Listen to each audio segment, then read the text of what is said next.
ನಾನು ಹಾಗೆ ಬರ್ತೀನಿ, ಒಂದೇ ನಿಮಿಷ ಇದು ಮುಗಿಸ್ಬಿಟ್ಟು ಈಗ ಮುಗ್ದಾಯ್ತು, ಲಾಸ್ಟ್ ಇನ್ನೊಂದೇ ಪೇಜ್.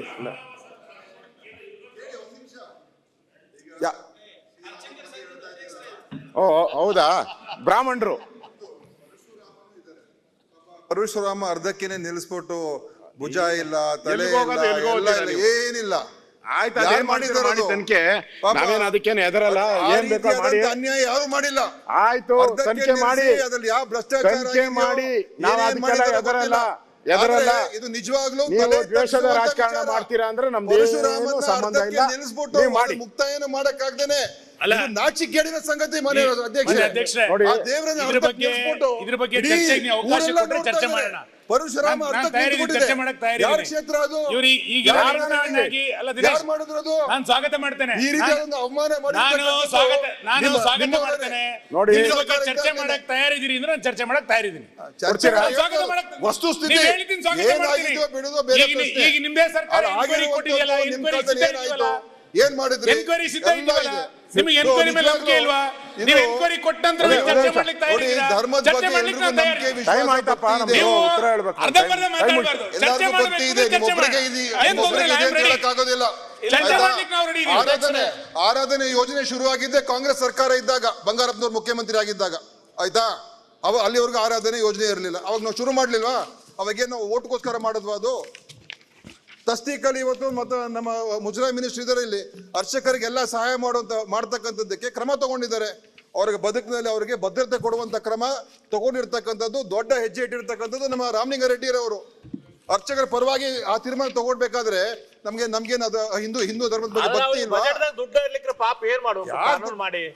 ನೀವ್ ಮಾಡಕ್ಕಾಯ್ತಾ? ನಿಮ್ಗೆ ಸಿದ್ದರಾಮಯ್ಯ ಮುಖ್ಯಮಂತ್ರಿ ಆಗಿದ್ದಾಗ ಕಳೆದ ಬಾರಿ ಕೇಳಿ, ಸಿದ್ದರಾಮಯ್ಯ ಅವರು ಕಳೆದ ಬಾರಿ ಮುಖ್ಯಮಂತ್ರಿ ಆಗಿದ್ದಾಗ ಏನು ತಸ್ತೀಕು ಅರ್ಚಕರಿಗೆ ಬರ್ತಾ ಇತ್ತು, ಅದು 24,000 ಇದ್ದದನ್ನ 36,000 ಮಾಡಿ, ಅದು 36,000 ಇದ್ದದನ್ನ 48,000 ಮಾಡುದು. 2 ಬಾರಿ ಹೆಚ್ಚು ಮಾಡಿದ್ವು ನಾವು. ಅವಾಗ ಮಾಡಿದಾಗ ಅಂದ್ರೆ ಅದೇನ್ ತೋರ್ಸೋದು ಅಂತ ಹೇಳಿದ್ರೆ, ನೀವು ದಯವಿಟ್ಟು ಧರ್ಮಕ್ಕೂ ರಾಜಕೀಯ ತರಬೇಡಿ. ಧರ್ಮಕ್ಕೂ ರಾಜಕೀಯ ನೀವು ಮಿಕ್ಸ್ ಮಾಡಕ್ ಹೋಗ್ಬೇಡಿ. ನಮಗೂ ಅಷ್ಟೇ ಭಕ್ತಿ ಇದೆ, ನಿಮ್ಗೂ ಅಷ್ಟೇ ಭಕ್ತಿ ಇದೆ. ಆದ್ರೆ ನಿಮ್ಗೆ ಸ್ವಾರ್ಥ ಇದೆ. ನಿಮ್ಗೆ ಓಟ್ ಬೇಕು, ನಮ್ಗೆ ಅದರಿಂದ ಓಟ್ ಬೇಡ. ನಿಮ್ಗೆ ಅದರಿಂದ ಓಟ್ ಬೇಕು ಅಷ್ಟೇ. ಬಜೆಟ್ ದಾಗ ಇದಕ್ಕೆಲ್ಲ ಕಟ್ ಮಾಡ್ತಾರೆ.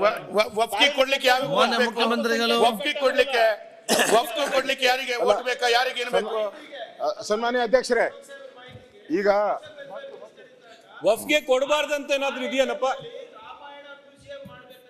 ಒಪ್ಪಿಗೆ ಕೊಡಬಾರ್ದಂತ ಇದೆಯಾ? ದುಡ್ಡಿಟ್ಟಿದ್ದು ನಾನು ರಾಮಾಯಣ ಮ್ಯೂಸಿಯಂ ಮಾಡಬೇಕು. ಈ ಬಡ್ಜೆಟ್ ನಾವು ಹೇಳ್ತಾ ಇರೋದು, ಈ ಬಡ್ಜೆಟ್ ಸನ್ಮಾನ್ಯ ಅಧ್ಯಕ್ಷರೇ, ಮ್ಯೂಸಿಯಂ ಮಾಡಿಲ್ಲ. ನಾವು 4 ವರ್ಷ ಏನು ಮಾಡಿಲ್ಲ. ಇವಾಗ ರಾಮನ ಹೆಸರಲ್ಲಿ ಅಷ್ಟೇ. ಸಂತೋಷ ಆಗ್ತಾ ಇದೆ. ಇಲ್ಲ, ಹೌದು, ನೋಡಿ ನಾವು ಇರೋದನ್ನ ನಾವು ಇತಿಹಾಸ ಚೇಂಜ್ ಮಾಡಕ್ಕಾಗಲ್ಲ, ಕಲ್ಚರ್ ಚೇಂಜ್ ಮಾಡಕ್ಕಾಗಲ್ಲ. ಅದನ್ನೂ ನಾವು ಕಲೀಲಿಕ್ಕೆ ತಯಾರಿದ್ದೀವಿ, ಕಲ್ತಿದ್ದೀವಿ. ಅದರಲ್ಲಿ ರಾಜಕೀಯ ಮಾಡಕ್ ಹೋಗ್ತಾ ಇಲ್ಲ ನಾವು. ನಾನೇ ರಾಮಾಯಣ ಮ್ಯೂಸಿಯಂ ಅನೌನ್ಸ್ ಮಾಡಿ ಲ್ಯಾಂಡ್ ಅನ್ನ ನಾವು ಹಸ್ತಾಂತರ ಮಾಡಿ ರೊಕ್ಕ ಇಟ್ಟು ಹೋಗಿದ್ನಲ್ಲ, ಏನಾಯ್ತು ಸರ್? ಈಗ ನಾನೇ ಮಾತಾಡಲ್ಲ ಸಭಾಧ್ಯಕ್ಷರೇ, ತಸ್ತಿಕಣ 2012ರಲ್ಲಿ ಅಲ್ಲ, ಈಗ ಬಡ್ಜೆಟ್ ನಾನು ಮಾತಾಡ್ತಾ ಇರೋದು, ತಸ್ತಿಕ್ ಅಲ್ಲ. ತಸ್ತಿಕ್ ವಿಚಾರ ಬಂತಲ್ಲ, ಅದಕ್ಕೆ ತಸ್ತಿಕ್ ನಾನು ಮಾತಾಡಿಲ್ಲ. ಅದು ಇವ್ರು ಯಾರೋ ಮಾತಾಡ್ತಾ ಇಲ್ಲ, ಅವ್ರು ಮಾತಾಡ್ತಾ ಇದಾರೆ. ನಾನು ಬಡ್ಜೆಟ್ ಅಲ್ಲಿ ಹೇಳ್ತಾ ಇರೋದು. ಬಜೆಟ್ ಅಲ್ಲಿ ಮಾತಾಡಿ. ಆಮೇಲೆ ಸಭಾಧ್ಯಕ್ಷರೇ, ಈಗ ಡೌಟ್ ಮಾತಾಡ್ಲಿ.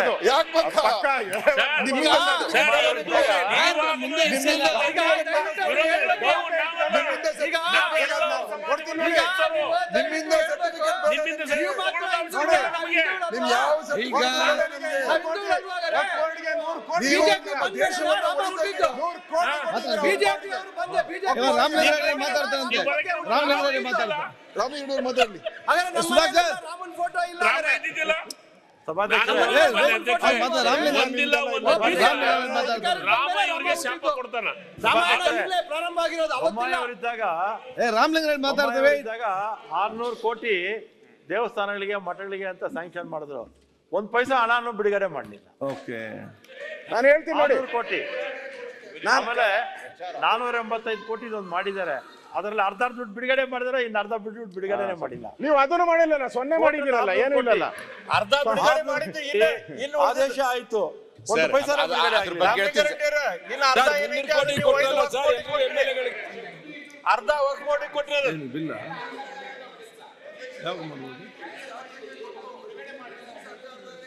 ಸನ್ಮಾನ್ಯ ನಿಜವಾದ ಅಧ್ಯಕ್ಷರೇ, ಹಿಂದೂಗಳು ನಾವು ರಾಮಲಿಂಗಾರೆಡ್ಡಿ ಅವರು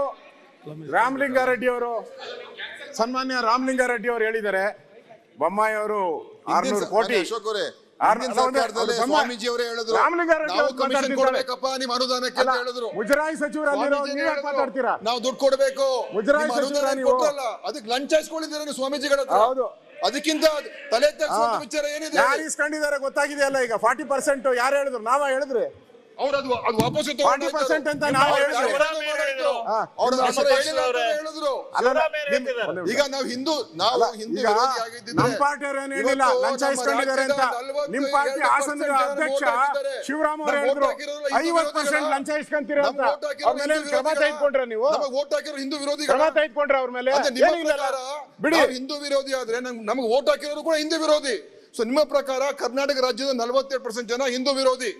ನೀವೇ ನೋಡೋಣ, ಗೊತ್ತಾಗ್ತದಲ್ಲ ಈ ಪಾರ್ಲಿಮೆಂಟ್ ಚುನಾವಣೆಯಲ್ಲಿ ಯಾರು ಪರ ಯಾರು ವಿರೋಧ ಅನ್ನೋದು ಗೊತ್ತಾಗ್ಲಿ. ಕೊಟ್ಟಿದಾರಲ್ಲ. ಸನ್ಮಾನ್ಯ ಅಧ್ಯಕ್ಷರೇ, ಈಗ ಸನ್ಮಾನ್ಯ ರಾಮಲಿಂಗಾರೆಡ್ಡಿ ಅವರು ಹೇಳಿದ್ರು ಬೊಮ್ಮಾಯಿ ಅವರು 600 ಕೋಟಿ ಕೊಟ್ಟಿದ್ರು, ಅದರಲ್ಲಿ ಅರ್ಧ ಬಿಡುಗಡೆ ಮಾಡಿದ್ದಾರೆ ಅಂತ. ಒಂದ್ ಪೈಸಾನು ಬಿಡುಗಡೆ ಮಾಡಿಲ್ಲ. ಪೈಸೆನೂ ಮಾಡಿಲ್ಲ ಅಂತ ಹೇಳಿದ್ರು. ಝೀರೋ ಆಯ್ತು, ಒಂದು ಪೈಸಾ ಬಿಡುಗಡೆ ಮಾಡಲಿಲ್ಲ. ಆದ್ರೆ 485 ಕೋಟಿ ಒಂದು ಬಿಡುಗಡೆ ಮಾಡಿದ್ರು, ಅದ್ರಲ್ಲಿ ಅರ್ಧ ಮಾಡಿದ್ರು, ಇನ್ನು ಅರ್ಧ ಸಾಲ ಇಟ್ಬಿಟ್ಟು ಹೋಗಿದ್ದಾರೆ. ಇರಪ್ಪ ಒಂದೇ ನಿಮಿಷ. ನಾನು ದಾಖಲೆಯನ್ನ ತೆಗೆಸ್ಕೊಂಡು ನೋಡಿರೋದು. ಸಿಎಂ ಅವರ ವಿಶೇಷ ಸಹಾಯಧನ ಅನುದಾನ ಬಿಜೆಪಿ ಸರ್ಕಾರದಿಂದ 154.80 ಕೋಟಿ ವೆಚ್ಚ ಮಾಡಿತ್ತು ಅಂತ ಇರೋದು. ವೆಚ್ಚ ಮಾಡಿರೋದು ಇಷ್ಟು ದುಡ್ಡು ವೆಚ್ಚ ಆಗಿರೋದು, ಬಿಡುಗಡೆ ಆಗಿರೋದಲ್ಲ, ವೆಚ್ಚ ಮಾಡಿರೋದನ್ನ ನಾನು ಹೇಳಿದ್ದೀನಿ. ಬಿಡುಗಡೆ ಜಾಸ್ತಿ, ಸ್ಯಾಂಕ್ಷನ್ ಜಾಸ್ತಿ ಕೊಟ್ಟಿರೋದು, ಇಷ್ಟು ವೆಚ್ಚ ಅಂತೂ ಮಾಡಿದಿರಿ. ಆದ್ರೆ ನೀವೇನ್ ಮಾಡಿದ್ರಿ? 30 ಕೋಟಿ ಇಟ್ಟಿದ್ದೀರ. 30 ಕೋಟಿ ಇಟ್ಟಿದ್ದೀರ ನೀವು. ತಾರತಮ್ಯ ಅಲ್ವಾ? ಮೋಸ ಅಲ್ವಾ? ಬೇಡ, ಅದಕ್ಕೆ ಬರ್ತೀನಿ. ಅದು ಮತ್ತು ದೇವಾಲಯ ಮತ್ತು ಇತರ, ತಾವು ಮಂತ್ರಿಗಳಿದ್ದೀರಾ, ದೇವಾಲಯ ಮತ್ತು ಇತರ ಧಾರ್ಮಿಕ ಸಂಸ್ಥೆಗಳಿಗೆ ನಮ್ಮ ಸರ್ಕಾರ 274 ಕೋಟಿ ವೆಚ್ಚ ಮಾಡಿತ್ತು. ನೀವು ಈಗ ಬಡ್ಜೆಟ್ಟಲ್ಲಿ 17 ಕೋಟಿ ಇಟ್ಟಿದ್ದೀರ. ಇದು ನಿಮ್ಮ ಹಿಂದೂಗಳ ಬಗ್ಗೆ ಇರುವಂತ ಗೌರವನ? ಇದು ಬಡ್ಜೆಟ್ ಪುಸ್ತಕದಲ್ಲಿ ನಾನು ಓದಿ ಹೇಳ್ತಾ ಇದ್ದೀನಿ, ಚೆಕ್ ಮಾಡಿ. ರಾಮಲಿಂಗಾರೆಡ್ಡಿ ಅವರು, ಗೌರವಾನ್ವಿತ ರಾಮಲಿಂಗಾರೆಡ್ಡಿ ಅವರು, ನಮ್ಮ ಸರ್ಕಾರ 274 ಇಟ್ಟಿತ್ತು, ನೀವು 17 ಕೋಟಿಗೆ ತಂದಿದ್ದೀರ. ಬೊಮ್ಮಾಯಿ ಅವರು 485 ಕೋಟಿ ಬಿಡುಗಡೆ ಮಾಡಿದ್ದು ಬಜೆಟ್ ಅಲ್ಲಿ ಇರಲಿಲ್ಲ. ಆಮೇಲೆ ಸ್ಪೆಷಲ್ ಗ್ರಾಂಟ್ ಅಂತ ಕೊಟ್ಟರು. ಮುಂದಕ್ಕೆ ನಮ್ಮ ಸಿಎಂ ಸ್ಪೆಷಲ್ ಗ್ರಾಂಟ್ ಕೊಡ್ತಾರೆ. ಈಗ ಕ್ಷೇತ್ರಕ್ಕೆ 2 ಕೋಟಿ ಕೊಟ್ಟಿದ್ದಾರೆ ಸ್ಪೆಷಲ್ ಗ್ರಾಂಟ್.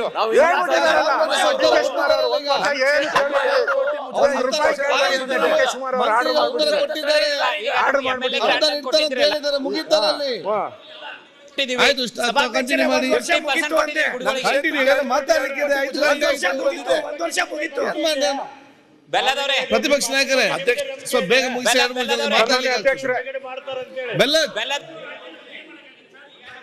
ಕೌಜಲ್ಯಕ್ಕೆ ನೀವು ಕಂಟಿನ್ಯೂ ಮಾಡಿ, ನಾವು ಗುಡಿಗಳು ಕೊಟ್ಟಿವಿ, ನೀವು ಮಾತಾಡಿ.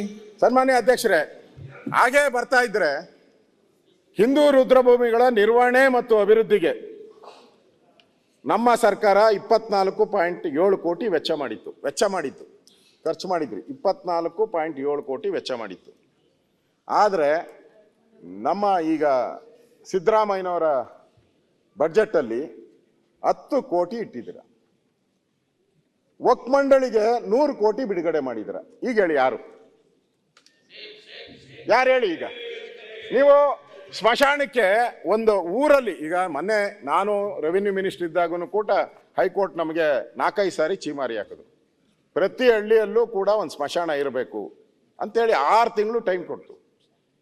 ನಾವು ಅದನ್ನು ಎಕ್ಸ್ಟೆಂಡ್ ಮಾಡಿದ್ವಿ, ಇನ್ನೊಂದು 6 ತಿಂಗಳು ಕೊಡಿ ಅಂತ. ಒಂದು ನಿಮಗೂ ಗೊತ್ತಿದೆ, ಹಳ್ಳಿಗಳ ಕಡೆ ಇವತ್ತು ಬೆಲೆಗಳು ಏನು ಜಾಸ್ತಿ ಆಗಿದೆ. ಒಂದೊಂದು ಎಕರೆ ತಗೊಬೇಕಾದ್ರೆ 30-40 ಲಕ್ಷ ಹೇಳ್ತಾರೆ. ಕೆಲವು ಕಡೆ ಕೋಟಿ ಏನು ಇನ್ನೂ ಜಾಸ್ತಿನೇ ಇದೆ. ನೀವು 10 ಕೋಟಿ ಕೊಟ್ರೆ ಒಂದು ತಾಲೂಕಿಗೂ ಆಗಲ್ಲ. 10 ಕೋಟಿ ಒಂದು ತಾಲೂಕಿಗೂ ಆಗಲ್ಲ. ಇನ್ನು 224 ಕಾನ್ಸ್ಟಿಟ್ಯೂನ್ಸಿಗೆ ಏನು ಕೊಡ್ತೀರಾ ನೀವು? ವಕ್ಫ್ ಬೋರ್ಡ್ಗೆ 100 ಕೋಟಿ ಕೊಟ್ಟಿದ್ರ, ನಾನು ಬೇಡ ಅಂತ ಹೇಳಲ್ಲ, ಕೊಡಿ 100 ಕೋಟಿ ಕೊಡಿ. ಅವರು ನಮ್ಮ ಸಮಾಜದವರೇ, ಕೊಡಿ. ಇಲ್ಲಿ ಯಾಕೆ 10 ಕೋಟಿ, ಅಲ್ಲಿ 100 ಕೋಟಿ, ಇಲ್ಲಿ 10 ಕೋಟಿ. ನೆನ್ನೆ ಸರ್, ಈಗ ರಾಮಲಿಂಗಾರೆಡ್ಡಿ ಅವರು ಹೇಳಿದ್ರು ನಮ್ಮ ಈಗ ಒಂದ್ ನಿಮಿಷ ಸರ್, ಒಂದ್ ನಿಮಿಷ. ದಯವಿಟ್ಟು ಇರಪ್ಪ ಒಂದ್ ನಿಮಿಷ ಇದಾಗಿ. ಇರಪ್ಪ ನೀನು ಮೊನ್ನೆ ಚಿಂತಾಮಣಿ ಬಂದಾಗ ನಿನ್ನ ಹತ್ರ ಬರ್ತೀನಿ, ಕಳ್ಳಕಾಯಿ ತಿಂದು ಹೋಗ್ತೀನಿ, ಕೂತ್ಕೊಂಡು ನೀನು. ಕ್ರಿಮೇಟೋರಿಯಂನ ಸ್ಥಾಪನೆ ಮಾಡೋದಕ್ಕೆ 4 ಕೋಟಿ ರೂಪಾಯಿಗೆ 136 ಕೋಟಿ ಕೊಟ್ಟಿದ್ದೀವಿ. ಕ್ಯಾಬಿನೆಟ್ ಅಲ್ಲಿ ಪಾಸ್ ಆಗಿದೆ, ಆರ್ಡರ್ ಆಗಿದೆ. ದಯವಿಟ್ಟು ಇದು ನೀವು ಮಾಡಿದ್ರಾ? ನೀನು ಎಜುಕೇಶನ್ ಮಿನಿಸ್ಟರ್ ಮಾಡಿದ್ರಾ? ಎಜುಕೇಶನ್ ಏನಾನ ಇದ್ರೆ ಎಜುಕೇಶನ್ ಇರ್ಲಿ, ಬೇರೆದು ಕೂತ್ಕೋಣ. ಆಯ್ತು, ನಾನು ಕೂತ್ಕೋ. ನಾನು ಇದನ್ನ ಕೇಳ್ತಾ ಇರೋದು. ಮೊನ್ನೆ ರಾಮಲಿಂಗಾರೆಡ್ಡಿ ಅವರು ಹೇಳಿದ್ರು, ಬಿಲ್ ಮಾಡೋವಾಗ ಅವ್ರದ್ದೆಲ್ಲ ಬಿಲ್ ಪಾಸ್ ಮಾಡಿಕೊಟ್ರೆ ನೀವು ನಮ್ಗೆ ಅಭಿನಂದನೆ ಸಲ್ಲಿಸ್ತೀರಿ, ಅಷ್ಟೇ ನಮ್ಗೆ ಗ್ಯಾರಂಟಿ ಅಷ್ಟೇ. ಅವ್ರಿಗೆ ಏನೇನೋ ಗ್ಯಾರಂಟಿ ಇದೆ, ನಮ್ಗೆ ಬಿಲ್ ಮಾಡಿಕೊಟ್ಟಿದ್ದಕ್ಕೆ ಒಂದು ಗ್ಯಾರಂಟಿ ಅಷ್ಟೇ, ಏನೋ ತಿಂಡಿ ಕೊಡಿಸ್ತೀರ ಅಷ್ಟೇ, ಅಷ್ಟು ಬಿಟ್ಟರೆ ಇನ್ನೇನು ಗ್ಯಾರಂಟಿ ಇಲ್ಲ. ಮಾತಾಡೋವಾಗ ರಾಮಲಿಂಗಾರೆಡ್ಡಿ ಅವರು ಏನು ಹೇಳಿದ್ರು, ದೇವಸ್ಥಾನದ ಆಸ್ತಿಗಳು ಕೋಟ್ಯಾಂತರ ರೂಪಾಯಿ ಬೆಲೆ ಬಾಳ್ತೈತೆ ಅಂತ. ಬೆಂಗಳೂರಲ್ಲೇ ನೀವು ಲೆಕ್ಕ ಹಾಕಿದ್ರೆ 1,00,000 ಕೋಟಿಗೂ ಜಾಸ್ತಿ ಆಗ್ತೈತೆ, ಅಷ್ಟು ಜಮೀನಿದೆ.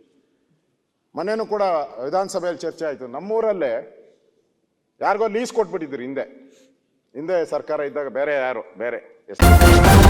ನ್ಯೂಸ್ ಫಸ್ಟ್ ನಿರ್ಭೀತಿಯಿಂದ ನಿಮ್ಮ ಪರವಾಗಿ.